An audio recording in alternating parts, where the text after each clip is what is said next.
ಸಹಜ ಮಾರ್ಗದರ್ಶನ, ಸತ್ಯ, ಅದರ ಸ್ಥಿತಿ ಮತ್ತು ಗತಿ.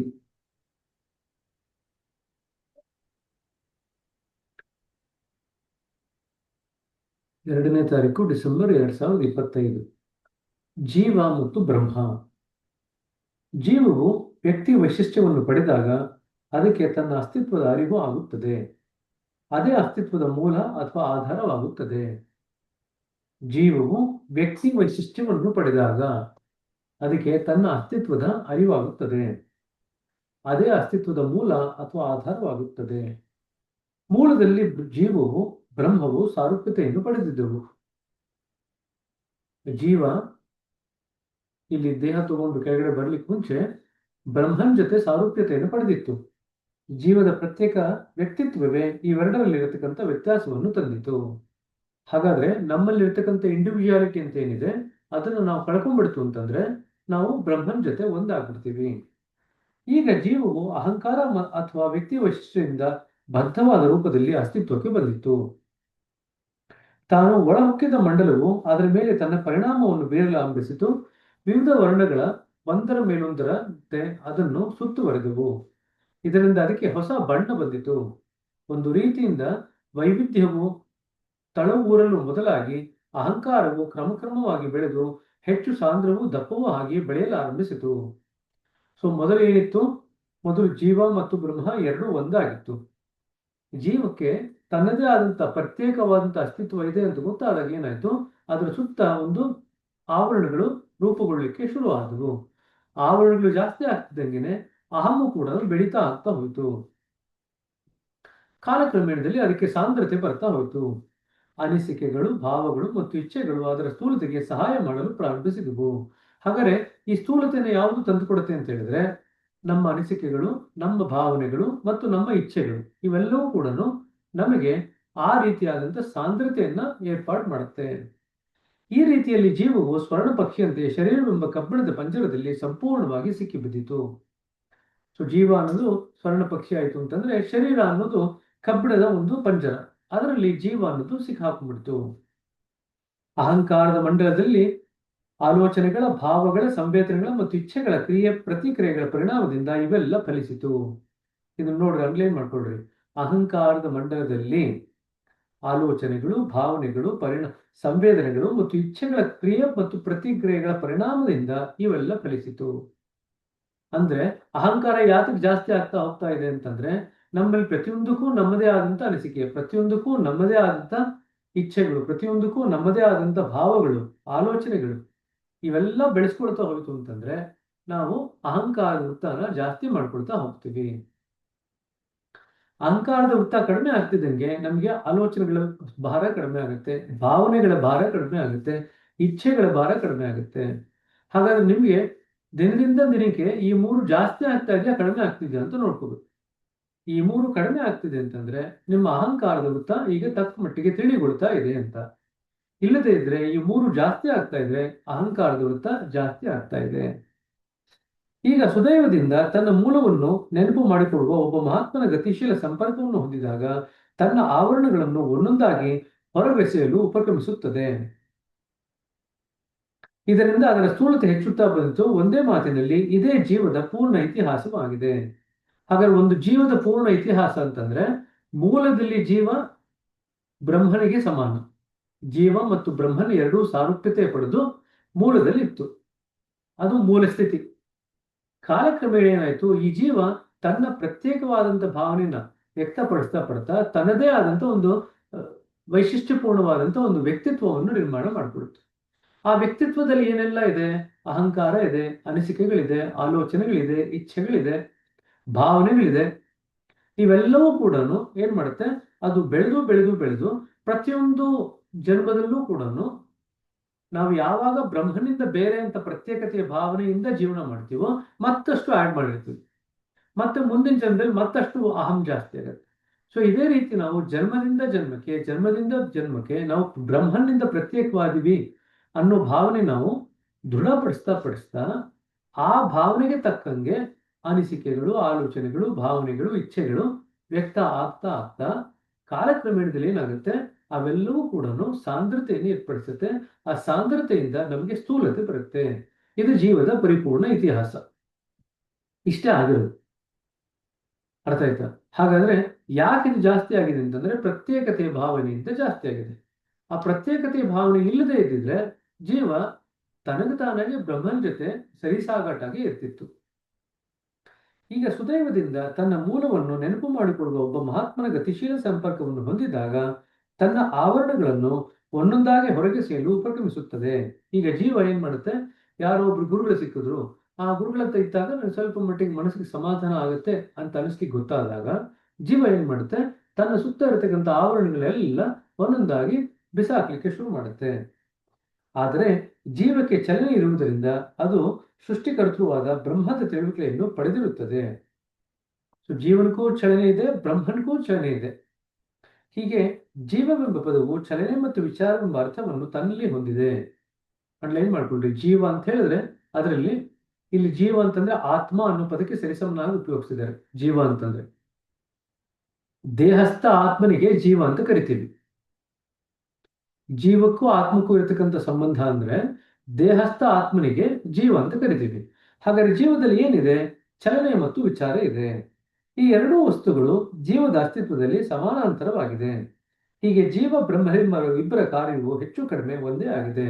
ಹಾಗಾದ್ರೆ ಬ್ರಹ್ಮನಲ್ಲಿ ಏನಿದೆ? ಅಲ್ಲೂ ಕೂಡ ಚಲನೆ ಇದೆ, ಅಲ್ಲೂ ಕೂಡ ವಿಚಾರ ಇದೆ. ಅಲ್ಲಿ ಚಲನೆ ಅಂತಂದ್ರೆ ವಿಸ್ತಾರ ಇದೆ, ವಿಚಾರ ಅಂತಂದ್ರೆ ವಿವೇಕಬದ್ಧ ವಿಚಾರವಿದೆ. ಇಲ್ಲಿ ಜೀವದಲ್ಲಿ ವಿವೇಕರಹಿತವಾದಂಥ ವಿಚಾರ ಇದೆ, ಬ್ರಹ್ಮನಲ್ಲಿ ವಿವೇಕ ಸಹಿತವಾದಂಥ ವಿಚಾರ ಇದೆ. ಅಷ್ಟೇ ವ್ಯತ್ಯಾಸ. ಸರಿನಾ? ಹೀಗೆ ಜೀವ ಬ್ರಹ್ಮರಿಬ್ಬರ ಕಾರ್ಯವು ಹೆಚ್ಚು ಕಡಿಮೆ ಒಂದೇ ಆಗಿದೆ.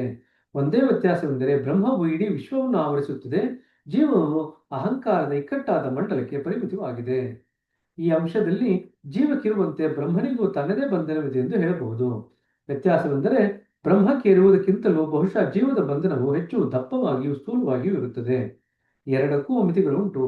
ಇದು ಬ್ರಹ್ಮದ ಸ್ವಲ್ಪ ಹೆಚ್ಚು ಕಡಿಮೆ ಸರಿಯಾದ ಭಾವವಾಗಿರುತ್ತದೆ. ಸೊ ಬ್ರಹ್ಮಕ್ಕೂ ಇತಿಮಿತಿ ಉಂಟು, ಜೀವಕ್ಕೂ ಇತಿಮಿತಿ ಉಂಟು.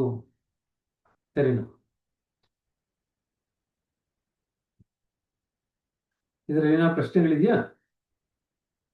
ಇದು ಕೇಳ್ತಾರೆ, ಬ್ರಹ್ಮ ಮತ್ತು ಜೀವದ ಇರತಕ್ಕಂಥದ ಸಮಾನಾಂತರಗಳನ್ನು ವಿವರಣೆ ಕೊಡಿ ಅಂತ ಪ್ರಶ್ನೆ ಕೇಳ್ತಾರೆ ಪರೀಕ್ಷೆಯಲ್ಲಿ. ಬ್ರಹ್ಮ ಮತ್ತು ಜೀವರ ಸಂಬಂಧ ಹೇಗಿರುತ್ತೆ? ಸೊ ಬ್ರಹ್ಮದಲ್ಲೂ 3 ಶರೀರ ಇದೆ, ಜೀವದಲ್ಲೂ 3 ಶರೀರ ಇದೆ. ಬ್ರಹ್ಮದಲ್ಲೂ ಕೂಡ ವಿಸ್ತಾರ ಮತ್ತು ಚಲನೆ ಮತ್ತು ವಿಚಾರ ಇದೆ. ಚಲನೆ ಅಂತಂದ್ರೆ ಅಲ್ಲಿ ವಿಸ್ತಾರ, ವಿಚಾರ ಅಂತಂದ್ರೆ ವಿವೇಕ ಸಹಿತವಾದಂಥ ವಿಚಾರ. ಅದೇ ಜೀವದಲ್ಲಿ ವಿವೇಕ ರಹಿತವಾದಂಥ ವಿಚಾರ ಮತ್ತು ಚಲನೆ ಅಂತಂದ್ರೆ ನಾರ್ಮಲ್ ಚಲನೆ, ಒಂದು ಕಡೆಯಿಂದ ಇನ್ನೊಂದು ಕಡೆ ಹೋಗುದು. ವಿಸ್ತಾರ ಆಗಲ್ಲ, ಚಲನೆ ಆಗುತ್ತೆ. ಒಂದು ನಿರ್ದಿಷ್ಟವಾದಂಥ ಸ್ಥಳದಿಂದ ಮತ್ತೊಂದು ಸ್ಥಳಕ್ಕೆ ಹೋಗೋದು. ಹೇಳಿ. ನಮಸ್ತೆ ಬ್ರದರ್. ಇಲ್ಲಿ ಬ್ರಹ್ಮ ಅಂದ್ರೆ ಮೂಲ ವಸ್ತುವಿನ ಕಲ್ಪನೆ ಮಾಡ್ಕೋಬಹುದಾ? ಅಲ್ಲ, ಭೂಮ. ಬ್ರಹ್ಮ ಬೇರೆ, ಭೂಮ ಬೇರೆ. ಮೂಲ ವಸ್ತು. ಮೂಲ ಅಂತಂದ್ರೆ ಭೂಮ, ಬ್ರಹ್ಮನ್ ಮೂಲ. ಸರಿನಾ? ಸುಬ್ಬಲಕ್ಷ್ಮಿ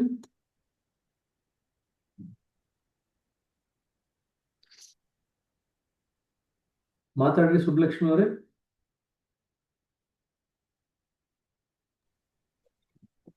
ಅಹಂಕಾರದ ಮಂಡಲದಲ್ಲಿ ಆಲೋಚನೆಗಳು, ಭಾವನೆಗಳ ಸಂವೇದನೆ ಮತ್ತು ಇಚ್ಛೆಗಳ ಕ್ರಿಯೆ ಅಂತ ಹಾಕಿದ್ದಾರೆ. ನಾವ್ ಎಷ್ಟು ಧ್ಯಾನ ಎಲ್ಲ ಕರೆಕ್ಟ್ ಆಗಿ ಮಾಡಿದ್ರು ಅದೆಲ್ಲ ಜಾಸ್ತಿ ಬರುತ್ತೆ. ಒಂದೊಂದ್ಸರ್ತಿ ಯಾಕೆ ಅಂತ ಗೊತ್ತಾಗಿಲ್ಲ. ನಾವ್ ಏನ್ ಮಾಡಿದ್ರೆ ಕಮ್ಮಿ ಆಗತ್ತೆ?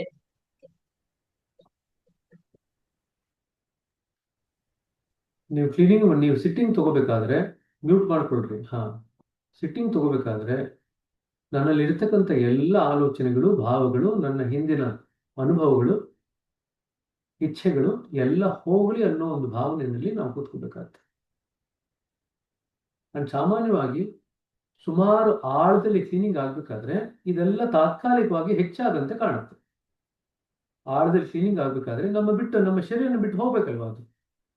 ಅದು ಬಿಟ್ಟು ಹೋಗ್ಬೇಕಾದ್ರೆ ತಾತ್ಕಾಲಿಕವಾಗಿ ಹೆಚ್ಚಾಗಿದೆ ಅಂತ ಅನಿಸುತ್ತೆ. ಆದ್ರೆ ಕಾಲಕ್ರಮೇಣದಲ್ಲಿ ನೀವು ನೋಡ್ಕೊಳ್ತಾ ಹೋಯ್ತು ಅಂತಂದ್ರೆ ಅದು ಕಡಿಮೆ ಆಗ್ಲಿಕ್ಕೆ ಶುರು ಆಗಿದೆ ಅಂತ ನಿಮ್ಗೆ ಗೊತ್ತಾಗುತ್ತೆ. ಎರಡನೇದು, ನೀವು ವಿರಾಮದ ಸಮಯದಲ್ಲಿ ನಿಮ್ಮ ಮನಸ್ಸನ್ನ ಎಲ್ಲಿ ಬಿಟ್ಟಿರ್ತೀರ ಅದ್ರ ಮೇಲೆ ಡಿಪೆಂಡ್ ಆಗುತ್ತೆ ಎಷ್ಟು ಸಂಸ್ಕಾರ ತುಂಬಿಕೊಳ್ತೀರಾ ಅಂತ. ವಿರಾಮದ ವೇಳೆಯಲ್ಲಿ ಮನಸ್ಸನ್ನ ಯಾವ್ಯಾವುದೋ ದಿಕ್ಕಿಗೆ ಹರಿಬಿಟ್ರೆ, ಆ ಆಲೋಚನೆ ಹಿಂದೆ ಅವ್ರ ಬಗ್ಗೆ ಇವ್ರ ಬಗ್ಗೆ ಏನೇನೋ ಚಿಂತೆ ಮಾಡ್ತಾ ಕೂತಿತ್ತು ಅಂತಂದ್ರೆ ಏನಾಗುತ್ತೆ, ಅದರಿಂದೆಲ್ಲ ನಾವೇ ಹೆಚ್ಚಿನ ವಿಚಾರಗಳನ್ನ ನಾವೇ ವೃದ್ಧಿ ಮಾಡ್ಕೊಳ್ತೀವಿ. ನಾವು ಧ್ಯಾನ ಮಾಡ್ಬೇಕಾದ್ರೆ ಯೋಚನೆ ಹಿಂದೆ ಹೋಗ್ಬಿಡಿ ಅಂತ ಹೇಳ್ತೀವಿ ನಾವು. ಅದೇ ರೀತಿ ದಿನನಿತ್ಯದಲ್ಲಿ ಜೀವನ ಮಾಡ್ಬೇಕಾದ್ರೂ ಕೂಡ ಅನವಶ್ಯಕವಾಗಿ ಯೋಚನೆ ಹಿಂದೆ ಹೋಗೋದನ್ನ ನಿಲ್ಲಿಸ್ಬಿಟ್ರೆ ನಮ್ಮ ಸಂಸ್ಕಾರ ಮಾಡ್ಕೊಳ್ಳೋದು ಸಾಕಷ್ಟು ಮಟ್ಟಿಗೆ ಕಡಿಮೆ ಆಗೋಗುತ್ತೆ.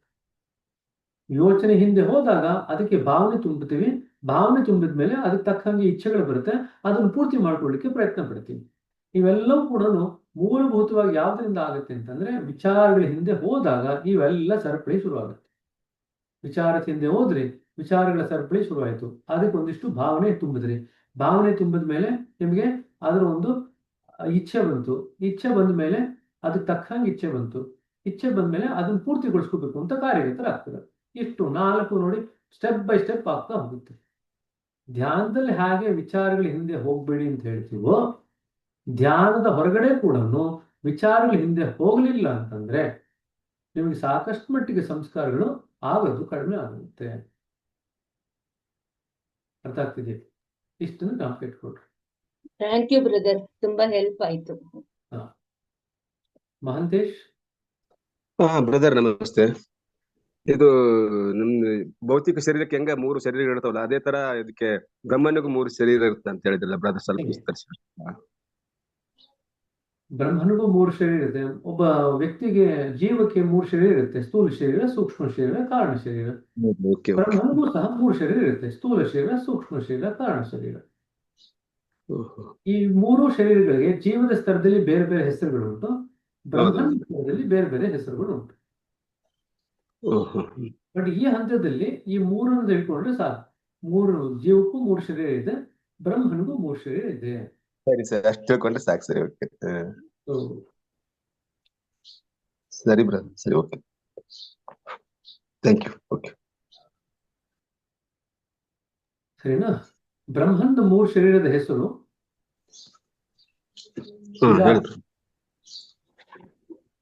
ಹಲೋ, ಮಧ್ಯದಲ್ಲಿ ಮಾತಾಡ್ಬಿಡ್ರಿ, 2 ನಿಮಿಷ ತಾಳ್ಮೆಯಿಂದ ಕೇಳ್ರಿ, ಉತ್ತರ ಹೇಳ್ತಿದ್ದೀನೋ ಇಲ್ಲೋ.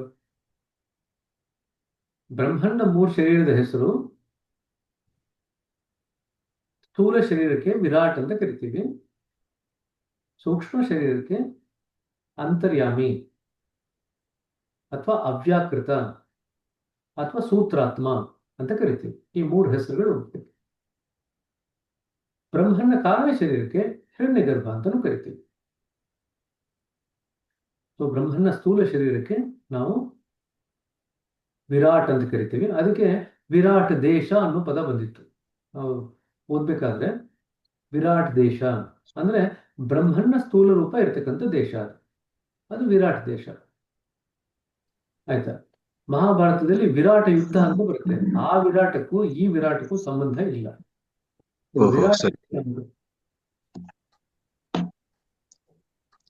ಸರಿ ಬ್ರದರ್, ಥ್ಯಾಂಕ್ ಯು. ಬ್ರದರ್ ನಮಸ್ತೆ.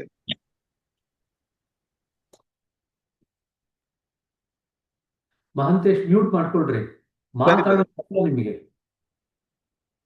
ಇನ್ನು ಉತ್ತರ ಕಂಪ್ಲೀಟ್ ಮಾಡ್ಲಿಕ್ಕೆ ಬಿಡಲ್ಲ, ಮಧ್ಯದಲ್ಲ ಮಾತಾಡ್ತಿರ್ತೀರ ಸರಿ ತಪ್ಪು ಅಂತ.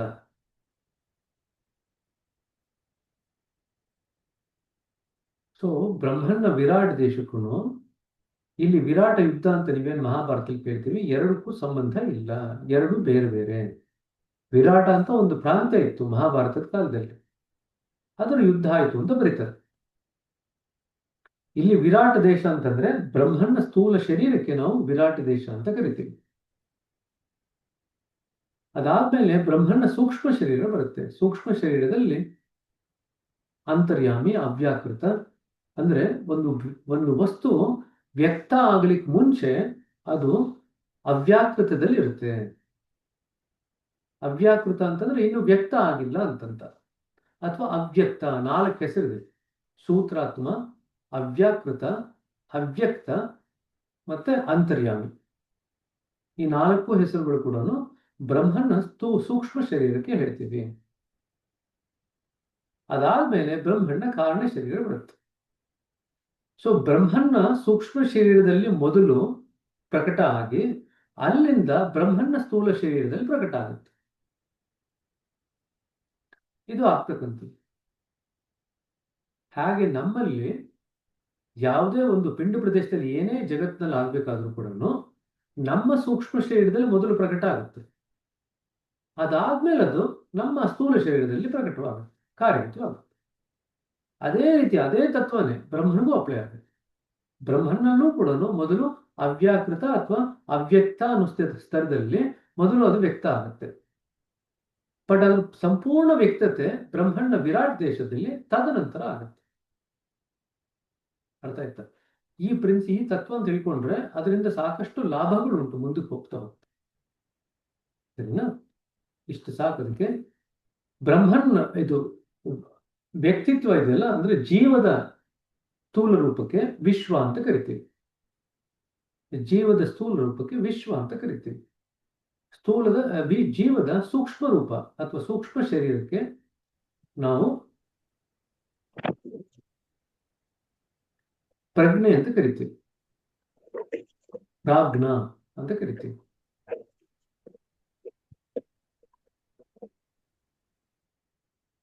ಜೀವದ ಕಾರಣ ಶರೀರಕ್ಕೆ ನಾವು ಅದಕ್ಕೆ ತೈಜಸ ಅಂತ ಕರಿತೀವಿ.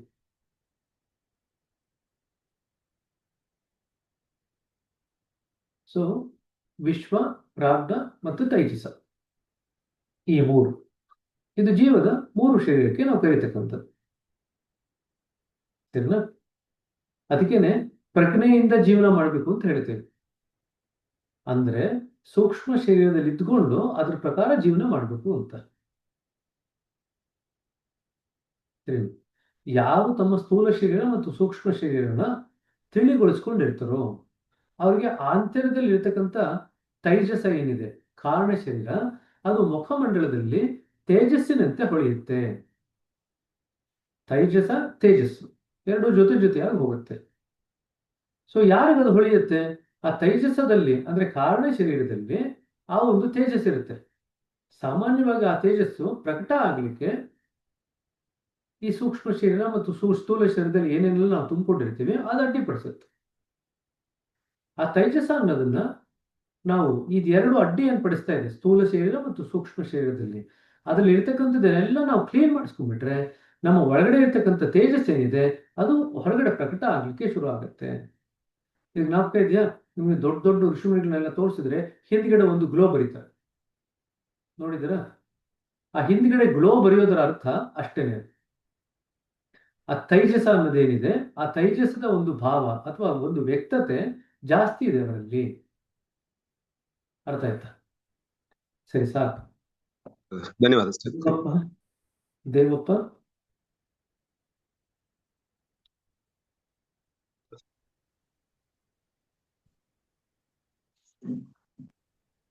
ಮಾತಾಡ್ರಿ ದೇವಪ್ಪ. ಬ್ರದರ್, ನಾನು ಇನ್ನೂ ಅದು ಇಮೇಲ್ ಆಗ್ಲಿ ಮಾಡಲ್ಸ್ ಆಗ್ಲಿ ಬಂದಿಲ್ಲ ಬ್ರದರ್. ನಿಮ್ದು ಒಂದು ಪ್ರಶ್ನೆಗೆ ಇಷ್ಟು ಜನ ಕಾಯ್ತಾ ಇರ್ಬೇಕೆ? ಎಲ್ಲಿ ಯಾವ ಪ್ರಶ್ನೆ ಕೇಳಬೇಕು ಅಂತ ಕಲ್ತ್ಕೊಳ್ಳೋದು ಕೂಡ ವಿವೇಚನೆಯ ಒಂದು ಭಾಗ. ನಿಮ್ಮ ಈ ಒಂದು ಪ್ರಶ್ನೆಗೆ ನಾವು ಉತ್ತರ ಕೊಡ್ಬೇಕಂತಂದ್ರೆ ಇಷ್ಟು ಜನ ಕಾಯಿಸ್ತಾ ಇರ್ಬೇಕು ನಾನು. ಓಕೆ, ಬೇಡ ಅಲ್ವಾ? ಸೊ ನಿಮ್ಗೆ ಏನ್ ಮಾಡ್ಬೇಕು ಅಂತಂದ್ರೆ, ನನಗೆ ನೀವು ಮೆಸೇಜ್ ಮಾಡ್ತು ಅಂತಂದ್ರೆ ಏನ್ ಮಾಡ್ಬೇಕು ಅಂತ ನಾ ಹೇಳ್ತೀನಿ. ಓಕೆ ಬ್ರದರ್, ಓಕೆ, ನಮಸ್ತೆ. ನೋಡ್ರಿ, ಇಲ್ಲಿ ಎಲ್ರೂ ಜೊತೆ ನಾವು ಕೂಡಿ ಏನು ಓದ್ತಾ ಇದೀವಲ್ಲ, ಇದು ಬ್ರಹ್ಮನ್ನ ಸ್ತರ ಅಂತ ಇಟ್ಕೊಳ್ರಿ. ಎಲ್ರೂ ಕೂಡಿ ಕಲಿಕೆ ಮಾಡ್ತಾ ಇದ್ದೀವಿ. ಇಲ್ಲಿ ನಮ್ಮ ವೈಯಕ್ತಿಕ ಸಮಸ್ಯೆಗಳೇನಿದೆ ಅದನ್ನ ತಂತು ಅಂತಂದ್ರೆ ಅದು ಜೀವದ ಸ್ತರ. ಇಲ್ಲ ತಿಳ್ಕೊಬಹುದು, ಏನ್ ತುಂಬಾ ಕಷ್ಟ ಏನಿಲ್ಲ ಬ್ರಹ್ಮನ್ಗೂ ಜೀವನ್ಗೂ. ನಮ್ಮ ವೈಯಕ್ತಿಕ ಸಮಸ್ಯೆಗಳನ್ನ ಒಂದು ಸಾಮೂಹಿಕ ಬೈಠಕ್ನಲ್ಲಿ ತಗೊಂಬಂದು ಅದಕ್ಕೆ ನಮ್ಮ ಗಮನವನ್ನು ಸೆಳೆದ್ರೆ ಅದು ಜೀವದ ಸ್ತರ. ವೈಯಕ್ತಿಕ ಸಂಬಂಧಗಳನ್ನ ವೈಯಕ್ತಿಕವಾಗಿ ಪ್ರತ್ಯೇಕವಾಗಿ ಡೀಲ್ ಮಾಡಬೇಕು. ಈಗ ಸಾಮೂಹಿಕ ಸಮಸ್ಯೆಗಳೇನಿದೆ, ಈಗ ಎಲ್ರಿಗೂ ಕೂಡ ಲಾಗಿನ್ ಪ್ರಾಬ್ಲಮ್ ಆಗಿದೆ ಅಂತ ಇಟ್ಕೊಳ್ರಿ, ಅದು ಸಾಮೂಹಿಕ ಸಮಸ್ಯೆ ಆಯ್ತು. ಆವಾಗ ಅದನ್ನು ಸಾಮೂಹಿಕ ಸ್ತರಕ್ಕೆ ತರಬೇಕು. ಆವಾಗ ಎಲ್ರಿಗೂ ಕೂಡ ಅದರಿಂದ ಒಳ್ಳೇದಾಗುತ್ತೆ. ಹಾಗಾಗಿ ಯಾವುದನ್ನ ಎಲ್ಲಿ ನಾವು ಪ್ರಕಟ ಮಾಡಬೇಕು, ಅದನ್ನ ಹೇಗೆ ನಿವಾರಣೆ ಮಾಡ್ಕೋಬೇಕು ಅನ್ನೋದು ಕೂಡ ನಮ್ಮ ವಿವೇಚನೆಗೆ ಸಂಬಂಧಪಟ್ಟಿದ್ದು, ನಮ್ಮ ಬೆಳವಣಿಗೆಗೆ ಸಂಬಂಧಪಟ್ಟಿದ್ದು. ಸರಿನಾ? ಒಳ್ಳೇದು. ಸರಿಪ್ಪ. ಸರಿ, ಇನ್ನೇನು ಪ್ರಶ್ನೆ ಇದೆಯಾ?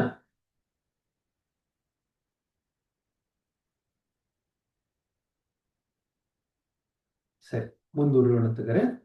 ಪ್ರಕೃತಿಯಲ್ಲಿ ಸಮಾನಾಂತರತೆ. ಸೃಷ್ಟಿಯಾಗುವುದಕ್ಕೆ ಮೊದಲು ಅಸ್ತಿತ್ವದಲ್ಲಿ ಒಂದೇ ಒಂದು ವಸ್ತು ಎಂದರೆ ಮೂಲ ಸ್ಥಿತಿಯಲ್ಲಿದ್ದ ದೈವತ್ವ. ಪ್ರತಿಯೊಂದು ವಸ್ತುವು ಸಾರ ರೂಪದಲ್ಲಿ ಅದರಲ್ಲೇ ಲೀನವಾಗಿತ್ತು. ಸೊ ಸೃಷ್ಟಿಯ ಮೊದಲು ಏನಿತ್ತು? ಕೇವಲ ದೈವತ್ವ ಇತ್ತು. ಪ್ರತಿಯೊಂದು ವಸ್ತು ಕೂಡ ಅದರಲ್ಲೇ ಸಾರ ರೂಪದಲ್ಲಿ ಲೀನವಾಗಿತ್ತು. ಅಭಿವ್ಯಕ್ತಿಯ ಕ್ರಮವು ಕ್ಷೋಭದೊಡನೆ ಪ್ರಾರಂಭವಾಯಿತು. ಹಾಗಾದ್ರೆ ಆ ವಿಶ್ವದ ಅಭಿವ್ಯಕ್ತಿ ಆಗ್ಬೇಕಂದ್ರೆ ಎಲ್ಲಿಂದ ಶುರು ಆಯ್ತು ಅಂತಂದ್ರೆ ಕ್ಷೋಭದಿಂದ ಶುರು ಆಯ್ತು. ಸುಪ್ತ ಸ್ಪಂದನದ ಮಂಡಲದಲ್ಲಿ ಮಂಥನ ಕ್ರಿಯೆ ಅದು ಕ್ಷೋಭಗೊಳಿಸಿತು. ಕ್ಷೋಭ ಎಲ್ಲಿಂದ ಬಂತು ಅಂತಂದ್ರೆ ಸುಪ್ತ ಚಲನದಲ್ಲಿ ಇರತಕ್ಕಂಥ ಸ್ತರ ಇದೆಯಲ್ಲ, ಸುಪ್ತ ಸ್ಪಂದನದ ಮಂಡಲ ಇದೆಯಲ್ಲ, ಅದರಲ್ಲಿದೆ, ಕೇಂದ್ರದ ಪಕ್ಕನೇ ಇದೆ. ಕೇಂದ್ರದ ಸುತ್ತಲೂ ಕೇಂದ್ರದ ಪಕ್ಕ ಆ ಸುಪ್ತ ಸ್ಪಂದನದ ಮಂಡಲ ಇದೆ. ಅದರಲ್ಲೇ ಮಂಥನ ಉಂಟಾಗಿ ನಿಮಗೆ ಕ್ಷೋಭ ಬಂತು. ಕ್ಷೋಭ ಆದ್ಮೇಲೆ ಏನಾಯ್ತು? ಕ್ರಿಯಾತ್ಮಕತೆ ಪುನರಾರಂಭವಾಯಿತು. ಕ್ರಿಯಾತ್ಮಕತೆ ಬಂದಾಗ ಏನಾಯ್ತು? ಶಕ್ತಿ ಜಾಗೃತಗೊಂಡು ಅಭಿವ್ಯಕ್ತಿಗೆ ತನ್ನ ಕ್ರಿಯೆಯನ್ನು ಆರಂಭಿಸಿತು. ದೈವತ್ವದೊಡನೆ ಸಂಪೂರ್ಣ ಹೊಂದಾಣಿಕೆಯುಳ್ಳದ್ದಾದರೂ ಈ ಕ್ರಿಯಾಪಥ ಅದರ ಹೊರಮೊಗದಲ್ಲಿ ಅಲ್ಪ ಸ್ವಲ್ಪ ಭಿನ್ನವಾಗಿ ಕಾಣಿಸಿತು. ಏಕೆಂದರೆ ಅಭಿವ್ಯಕ್ತಿಯೇ ಗುರಿಯಾಗಿ ಉಳ್ಳ ಮತ್ತೊಂದು ದಾರಿಯನ್ನು ಅದು ಹಿಡಿದಿತ್ತು. ಈ ಕಾರಣಕ್ಕಾಗಿ ಅದನ್ನು ಮಾನವ ಪಥ ಎಂದು ಸೂಚಿಸಬಹುದು. ಸೊ ಈಗ ಎರಡು ಪಥ ಸೃಷ್ಟಿಯಾಗ್ಲಿಕ್ಕೆ ಶುರುವಾಯಿತು. ಮೂಲದಲ್ಲಿ ಎಲ್ಲವೂ ದೈವತ್ವ ಇತ್ತು. ಒಂದು ಪಥ ದೈವತ್ವದ ಎಡೆನೆಲ್ಲೇ ಇತ್ತು, ಇನ್ನೊಂದು ಮಾನವ ಪಥ ಸೃಷ್ಟಿ ಆಯಿತು. ಮಾನವ ಪಥ ಯಾಕೆ ಸೃಷ್ಟಿ ಆಯಿತು ಅಂತಂದ್ರೆ ಜೀವಕ್ಕೆ ತನ್ನದೇ ಆದಂತ ಪ್ರತ್ಯೇಕ ಅಸ್ತಿತ್ವ ಇದೆ ಅನ್ನೋದನ್ನ ಅಸರ್ಟ್ ಮಾಡೋದು, ಒತ್ತು ಕೊಡೋದು, ಅದು ಮಾನವ ಪಥಕ್ಕೆ ಸಂಬಂಧಪಟ್ಟಿದ್ದು. ಸೊ ಮಾನವ ಪಥ ಮತ್ತು ದೈವಿ ಪಥ ಎರಡೂ ಶುರು ಆದ್ರೂ ಕೂಡ ದೈವಿ ಪಥ ಒಂದು ದಿಕ್ಕಿನಲ್ಲಿ ಹೋಯ್ತು, ಮಾನವ ಪಥ ಇನ್ನೊಂದು ದಿಕ್ಕಿನಲ್ಲಿ ಹೋಯ್ತು. ಯಾಕೆ? ದೈವಿ ಪಥದಲ್ಲಿ ಏನ್ ಕ್ಷೋಭದಲ್ಲಿ ಉಂಟಾಗಿತ್ತಲ್ವಾ, ಆ ಕ್ಷೋಭ ಮನುಷ್ಯರಲ್ಲಿ ಮನಸ್ಸಾಗಿ ಮಾರ್ಪಾಡಾಯ್ತು. ಸೊ ಮನುಷ್ಯನ ಮನಸ್ಸು ತನ್ನದೇ ಆದಂತ ರೀತಿಯಲ್ಲಿ ಯೋಚನೆ ಮಾಡ್ಲಿಕ್ಕೆ ಶುರು ಮಾಡ್ತು, ಮನುಷ್ಯನ ಮನಸ್ಸು. ಸೊ ಈಗೇನಾಯ್ತು? ಕ್ಷೋಭದಲ್ಲಿ ಆದಂಥದ್ದು ಬೇರೆ ಎಲ್ಲ ಪ್ರಾಣಿಗಳು, ಬೇರೆ ಎಲ್ಲ ಜೀವಿಗಳಲ್ಲಿ ಒಂದು ರೀತಿ ಕೆಲಸ ಮಾಡ್ತಿದೆ. ಮನುಷ್ಯನಲ್ಲಿ ಆ ಕ್ಷೋಭದ ಶಕ್ತಿ ಮನಸ್ಸಾಗಿ ಅದೊಂದು ರೀತಿಯಲ್ಲಿ ಕೆಲಸ ಮಾಡ್ತಿದೆ. ಹಾಗಾದ್ರೆ ಬ್ರಹ್ಮನ್ನಲ್ಲಿರ್ತಕ್ಕಂಥ ಕ್ಷೋಭದ ಪರಿಣಾಮ ಸಾರ್ವತ್ರಿಕವಾಗಿ ಎಲ್ಲದಕ್ಕೂ ಅನ್ವಯ ಆಗುವಂತ ರೀತಿಯಲ್ಲಿ ಕೆಲಸ ನಡೀತಾ ಇರುತ್ತೆ. ಆದ್ರೆ ಮನುಷ್ಯನಲ್ಲಿ ಇರ್ತಕ್ಕಂಥ ಕ್ಷೋಭದ ಪರಿಣಾಮ ವ್ಯಕ್ತಿತ್ವದ ಬೆಳವಣಿಗೆಗೆ ಮಾತ್ರ ಸಹಾಯ ಮಾಡ್ಲಿಕ್ಕೆ ಶುರು ಮಾಡ್ತು. ಎರಡು ಬೇರೆ ಬೇರೆ ಆಗುತ್ತೆ. ಇವಾಗ ಒಂದ್ ನಿಮಿಷ ಬಂದೇ ಇರಿ.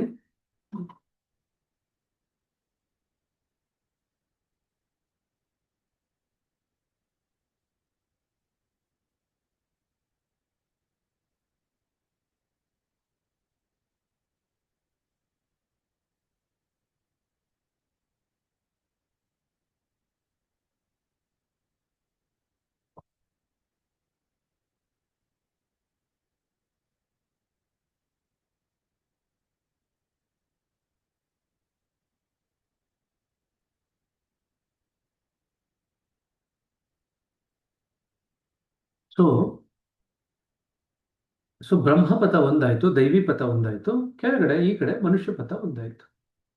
ಯಾಕೆ ಒಂದಾಯ್ತು ಅಂತಂದ್ರೆ ಮನುಷ್ಯರಲ್ಲಿ ಮನಸ್ಸೇನ್ ಬಂತು? ಕ್ಷೋಭ ಮನುಷ್ಯರಲ್ಲಿ ಮನಸ್ಸಾಗಿತ್ತು.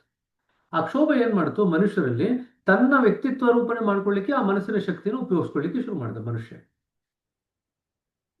ಯಾವಾಗ ತನ್ನ ವ್ಯಕ್ತಿತ್ವ ರೂಪ ಮಾಡ್ಕೊಳ್ಳಿಕ್ಕೆ ತನ್ನ ಆ ಕ್ಷೋಭದ ಶಕ್ತಿಯನ್ನು ಉಪಯೋಗಿಸ್ಲಿಕ್ಕೆ ಶುರು ಮಾಡ್ದ, ಮನಸ್ಸಿನ ರೂಪದಲ್ಲಿ ಮನುಷ್ಯ ಪಥ ಬೇರೆ ಆಯ್ತು ಈಗ. ಸೊ ಸೃಷ್ಟಿಯಲ್ಲಿ ಇರ್ತಕ್ಕಂಥ ಎಲ್ಲವೂ ಒಂದು ಪಥದಲ್ಲಿದೆ, ಮನುಷ್ಯ ಮಾತ್ರ ಇನ್ನೊಂದು ಪಥದಲ್ಲಿದೆ. ಸರಿ. ಸೊ ಮನುಷ್ಯ ಆ ಮನಸ್ಸನ್ನ ಏನಿದೆ, ಮನುಷ್ಯನ ಮನಸ್ಸು ಅದು ಕ್ಷೋಭದ ಶಕ್ತಿಯಿಂದ ಕೂಡಿದೆ. ಆದ್ರೆ ಆ ಕ್ಷೋಭದ ಶಕ್ತಿಯಿಂದ ಕೂಡಿರತಕ್ಕಂಥ ಮನಸ್ಸನ್ನ ಯಾವ ದಿಕ್ಕಿಗೆ ಬೇಕಾದ್ರೆ ತಿರುಗಿಸ್ಬೋದು. ದೈವದ ಪಥ ಏನಿದೆ ಆ ದೈವದ ಪಥದ ವಿರುದ್ಧವಾಗಿ ಕೂಡ ಅದನ್ನು ತಿರುಗಿಸ್ಬೋದು. ಸೊ ಮನುಷ್ಯ ಏನ್ ಮಾಡ್ದ? ತನ್ನ ಪ್ರತ್ಯೇಕ ಭಾವನೆ ಇದೆ, ಜೀವದಿಂದ ಬಂದಿರತಕ್ಕಂಥ ಮನುಷ್ಯ ಆ ಪ್ರತ್ಯೇಕತೆ ಭಾವನೆ ಇದ್ದಿದ್ರಿಂದನೇ ಮನುಷ್ಯ ಜೀವ ಆಗಿ ಬಂದಿದ್ದು. ಆ ಜೀವ ತಗೊಂಡು ಬಂದಿರತಕ್ಕಂಥ ಮನುಷ್ಯ ಏನ್ ಮಾಡ್ತಾನೆ? ಅದನ್ನ ಬೇರೆ ದಿಕ್ಕಿನಲ್ಲಿ, ಅಂದ್ರೆ ದೈವದ ಪಥ ಏನಿದೆ ಅದರ ವಿರುದ್ಧ ದಿಕ್ಕಿನಲ್ಲಿ ತಿರುಗಿಸ್ತಾನೆ. ತಿರುಗಿಸಿದಾಗ ಏನಾಗುತ್ತೆ? ದೈವಕ್ಕೆ ವಿರುದ್ಧವಾದಂಥದ್ದು ಕೆಲವೆಲ್ಲ ಸೃಷ್ಟಿ ಆಗ್ತಾ ಹೋಗುತ್ತೆ. ಮನುಷ್ಯನ ಸೃಷ್ಟಿ ಇವೆಲ್ಲ. ಅರ್ಥ ಆಯ್ತಾ? ಭಗವಂತನ ಸೃಷ್ಟಿ ಒಂದಿದೆ, ಮನುಷ್ಯನ ಸೃಷ್ಟಿ ಒಂದಿದೆ. ದೈವತ್ವದೊಡೆ ಸಂಪೂರ್ಣ ಹೊಂದಿಕೆಯುಳ್ಳದ್ದಾದರೂ ಈ ಕ್ರಿಯಾಪಥ ಅದರ ಹೊರಮುಖದಲ್ಲಿ ಅಲ್ಪ ಸ್ವಲ್ಪ ಭಿನ್ನವಾಗಿ ಕಾಣಿಸಿತು. ಇದೇ ಮನುಷ್ಯ ಪಥ. ಏಕೆಂದರೆ ಅಭಿವ್ಯಕ್ತಿಯೇ ಗುರಿಯಾಗಿ ಉಳ್ಳ ಮತ್ತೊಂದು ದಾರಿಯನ್ನು ಅದು ಹಿಡಿಯಿತು. ಈ ಕಾರಣಕ್ಕಾಗಿ ಅದನ್ನು ಮಾನವ ಪಥ ಎಂದು ಸೂಚಿಸಬಹುದು. ಏಕೆಂದರೆ ಅದು ಮಾನವನ ರೂಪುಗೊಳ್ಳುವಿಕೆಯೊಡನೆ ನಿಕಟ ಸಂಬಂಧ ಹೊಂದಿದೆ. ಸೊ ಮನುಷ್ಯ ರೂಪಗೊಂಡ ಮೇಲೆ ಒಂದು ರೀತಿ ನಡ್ಕೊಳ್ಳೋದು ಬೇರೆ, ಮನಸ್ಸಿನ ಶಕ್ತಿಯನ್ನು ಉಪಯೋಗಿಸ್ಕೊಂಡು. ಮನುಷ್ಯ ರೂಪಗೊಳ್ಬೇಕಾದ್ರೆ ಒಂದು ಪಥ ಬೇಕಲ್ವ. ದೈವಿ ಪಥದಿಂದಲೇ ಶುರು ಆದ್ರೂ ಕೂಡ ಅದು ಬೇರೆ ಪಥದಲ್ಲಿ ಹೋಯಿತು. ಯಾಕೆಂದ್ರೆ ಮನುಷ್ಯ ಆತ್ಮದ ಸ್ತರದಲ್ಲೇನೆ ನಾನು ಭಗವಂತನಿಂದ ಪ್ರತ್ಯೇಕ ಅನ್ನೋ ಭಾವ ಇಟ್ಕೊಂಡಿದ್ದೆ. ಯಾವಾಗ ಆತ್ಮ ನಾನು ಭಗವಂತನಿಂದ ಪ್ರತ್ಯೇಕ ಅನ್ನೋ ಭಾವನೆ ಇಟ್ಕೊಳ್ಳುತ್ತೋ ಆಗ ಅದಕ್ಕೆ ಮನುಷ್ಯ ಪದದಲ್ಲಿ ಒಂದು ರೂಪ ಮಾಡಲಿಕ್ಕೆ ಶುರು ಆಗುತ್ತೆ. ಅರ್ಥ ಆಯ್ತಾ? ಇನ್ನೊಂದು ರೀತಿಯಲ್ಲಿ ನೋಡೋದು ಒಂದು ಸಪರೇಟ್ ಬ್ರಾಂಚ್ ಫಾರ್ಮ್ ಆಯ್ತು. ಎಲ್ಲ ಒಂದೇ ಬ್ರಾಂಚ್ ನಲ್ಲಿ ಇತ್ತು. ಈ ಉಳಿದಿದೆಲ್ಲ ಒಂದು ಬ್ರಾಂಚ್, ಮನುಷ್ಯ ಮಾತ್ರ ಇನ್ನೊಂದು ಬ್ರಾಂಚ್. ಸರಿ. ಏಕೆಂದರೆ ಅದು ಮಾನವನ ರೂಪುಗೊಳ್ಳುವಿಕೆಯೊಡನೆ ನಿಕಟ ಸಂಬಂಧ ಹೊಂದಿದೆ. ದೈವಿ ಮತ್ತು ಮಾನವ ಪಥಗಳೆರಡು ಈಗ ಕ್ರಿಯಾರೂಪದಲ್ಲಿದೆ. ಈ ಎರಡು ಫಾರ್ಮ್ ಆಯ್ತು. ಈಗ ಒಂದು ಈ ಕಡೆ, ಒಂದು ಆ ಕಡೆ. ಈಗ ಒಂದು ನದಿ ನೀರು ಹರ್ಕೊಂಡ್ ಬರ್ತಿದೆ ಅಂತ ಇಟ್ಕೊಳ್ರಿ.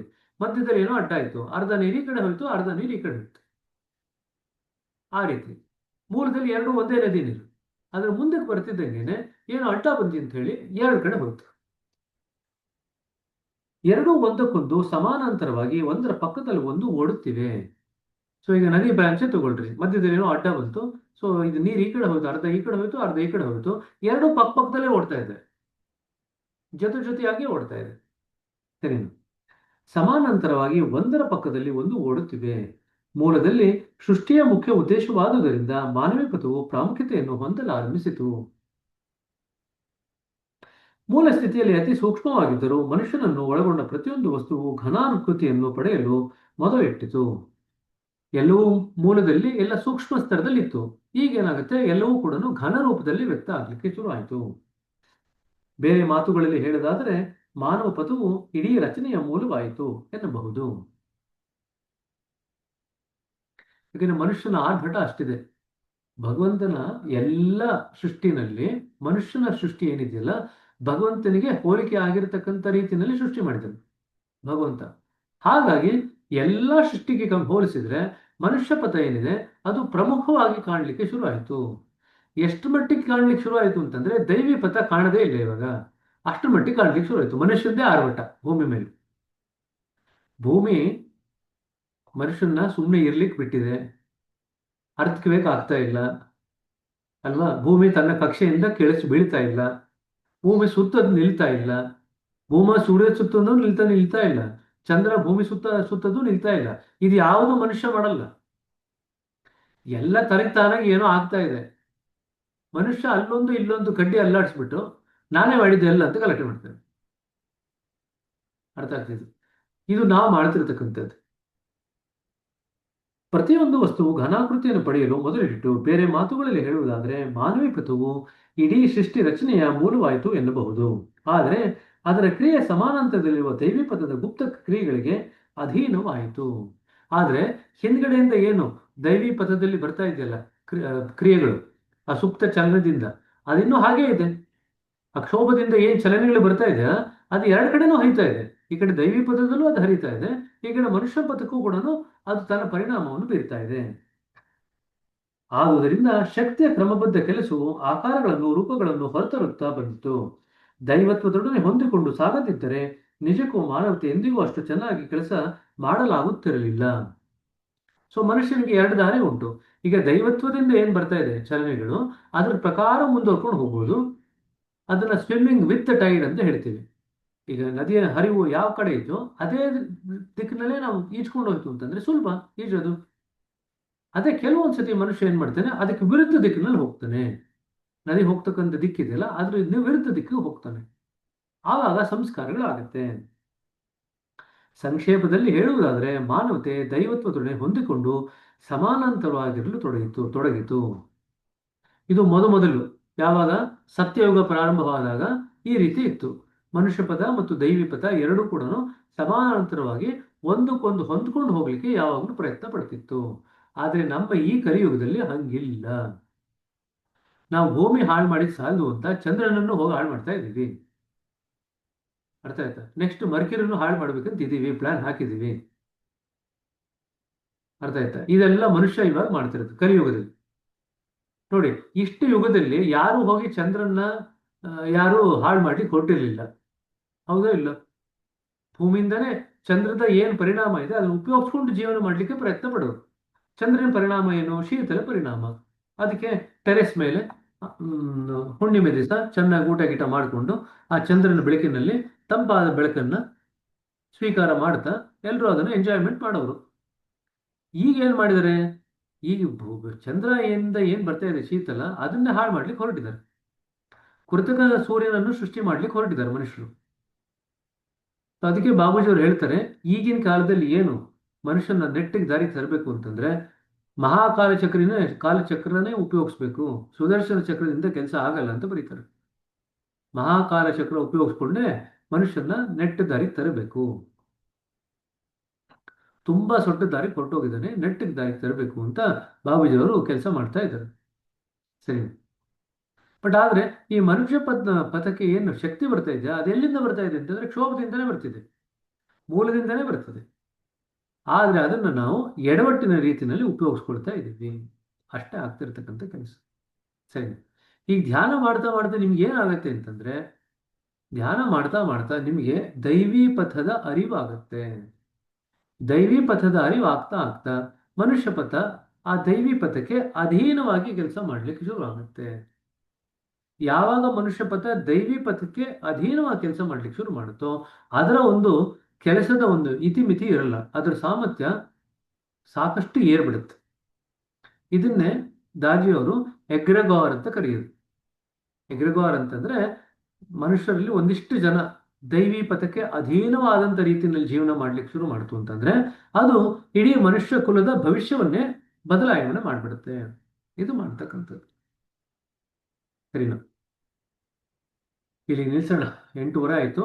ಇವತ್ತು ಸಾಕಷ್ಟು ಮಟ್ಟಿಗೆ ವಿವರಣೆ ಕೊಡುವಂಥದ್ದಿತ್ತು. ಇನ್ನೂ ಒಂದು ಪ್ಯಾರಾಗ್ರಾಫ್ ಇದೆ, ಅದು ತುಂಬಾ ಇಂಪಾರ್ಟೆಂಟ್. ಆ ದೈವಿ ಪಥ ಮನುಷ್ಯ ಪಥ ಸರಿಯಾಗಿ ಅದನ್ನು ಅರ್ಥೈಸ್ಕೊಂಡು ಗ್ರಹಿಸ್ಕೊಳ್ಳೋದು ತುಂಬಾ ಇಂಪಾರ್ಟೆಂಟ್. ಹಾಗಾಗಿ ನಿಧಾನಕ್ಕೆ ಹೋಗ್ತಾ ಇದ್ದೀನಿ ಇವತ್ತು ಎರಡೂ ಕೂಡ. ಸರಿನಾ? ಯಾಕಂದ್ರೆ ಮತ್ತೆ ಅದೊಂದ್ಸತಿ ನಿಮಗೆ ಚರ್ಚೆಗೆ ಬರಲ್ಲ. ಆದ್ರೆ ಇದೆಲ್ಲ ಕಾನ್ಸೆಪ್ಟ್ಸ್ ಇದೆಯಲ್ಲ, ಇದೆಲ್ಲ ಸರಿಯಾಗಿ ತಿಳ್ಕೊಂಡ್ರೆ ನಿಮ್ಮ ಇಡೀ ಜೀವನದ ಉದ್ದಕ್ಕೂ ಅದು ಉಪಯೋಗಕ್ಕೆ ಬರುತ್ತೆ. ದೈವಿ ಪಥ ಮತ್ತು ಮನುಷ್ಯ ಪಥ. ಅದಕ್ಕೆ ಕುವೆಂಪು ಅವರು ವಿಶ್ವಪಥ, ಮನುಷ್ಯ ಮತ ವಿಶ್ವಪಥ ಅಂತ ಬರೀತಾರೆ. ವಿಶ್ವಪಥ ಅಂತಂದ್ರೆ ದೈವಿ ಪಥಕ್ಕೆ ಅನುಗುಣವಾಗಿರ್ತಕ್ಕಂಥದ್ದು ವಿಶ್ವಪಥ. ಅರ್ಥ ಆಯ್ತು? ಸೊ ಮನುಷ್ಯ ಮತ ದೈವಿ ಪಥ ಅಥವಾ ವಿಶ್ವಮತ, ವಿಶ್ವಪಥ. ಸೊ ಮನುಷ್ಯರೆಲ್ಲರೂ ಕೂಡ ವೈಯಕ್ತಿಕ ಸ್ತರದಲ್ಲಿರ್ತಕ್ಕಂಥ ಭಾವನೆಗಳನ್ನೆಲ್ಲ ಬದಿಗಿಟ್ಟು ಆ ವಿಶ್ವಪಥಕ್ಕೆ ನಾವು ಹೊಂದ್ಕೊಳ್ಳಿಕ್ಕೆ ಪ್ರಯತ್ನ ಪಡಬೇಕು.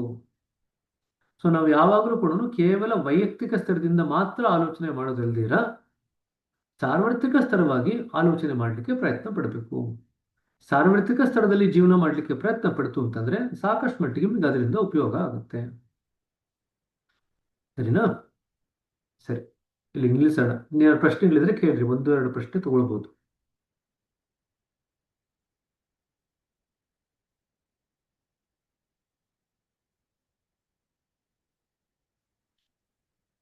ಏನು ಪ್ರಶ್ನೆಗಳಿಲ್ವಾ? ಸರಿ, ಹಾಗಾದ್ರೆ ಇವತ್ತು ಎಲ್ಲರೂ ಕೂಡ ಸಾಯಂಕಾಲ SNP3 ಕ್ಯಾಂಡಿಡೇಟ್ಸ್ ಎಲ್ಲರೂ ಕೂಡ ದಯವಿಟ್ಟು ಸಾಯಂಕಾಲ ಮೀಟಿಂಗ್ ಇರುತ್ತೆ.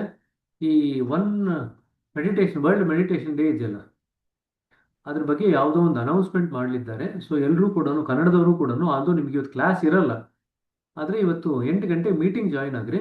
ಅವ್ರ ಅನೌನ್ಸ್ಮೆಂಟ್ ಒಂದು 15 ನಿಮಿಷನೋ ಅರ್ಧ ಗಂಟೆನೋ ಇರುತ್ತೆ. ಅದಾದ್ಮೇಲೆ ನಾವು ನಮ್ಮ ಇಂಗ್ಲಿಷ್ ಕ್ಲಾಸ್ನ ಮುಂದುವರಿಸ್ತೀವಿ. ನೀವೆಲ್ಲ ಕನ್ನಡದವ್ರು ಬೇಕಾದ್ರೆ ಲಾಗೌಟ್ ಆಗ್ಬೋದು. ಸರಿನಾ? ಸೊ ಎಲ್ರಿಗೂ ಕೂಡ ನಿಮ್ಮ ಗೊತ್ತಿರತಕ್ಕಂಥ SNP ಕ್ಯಾಂಡಿಡೇಟ್ಸ್ಗೆಲ್ರಿಗೂ ಕೂಡ ದಯವಿಟ್ಟು ತಿಳಿಸ್ಬಿಡ್ರಿ. ಎಲ್ಲರೂ ಇವತ್ತು 8 ಗಂಟೆಗೆ ಲಾಗಿನ್ ಆಗಬೇಕು ಅಂತ ಹೇಳ್ಬಿಡ್ರಿ. ನಾನು ಗ್ರೂಪಲ್ಲೂ ಮೆಸೇಜ್ ಹಾಕ್ತೀನಿ, ದಯವಿಟ್ಟು ಎಲ್ಲರೂ ಲಾಗಿನ್ ಆಗಿ. ಸರಿನಾ? ಆಯ್ತು ಕಣ್ರಿ. ನಮಸ್ತೆ ಹಾಗಾದ್ರೆ, ಶುಭ ದಿವಸ. ನಮಸ್ತೆ. Thank you brother.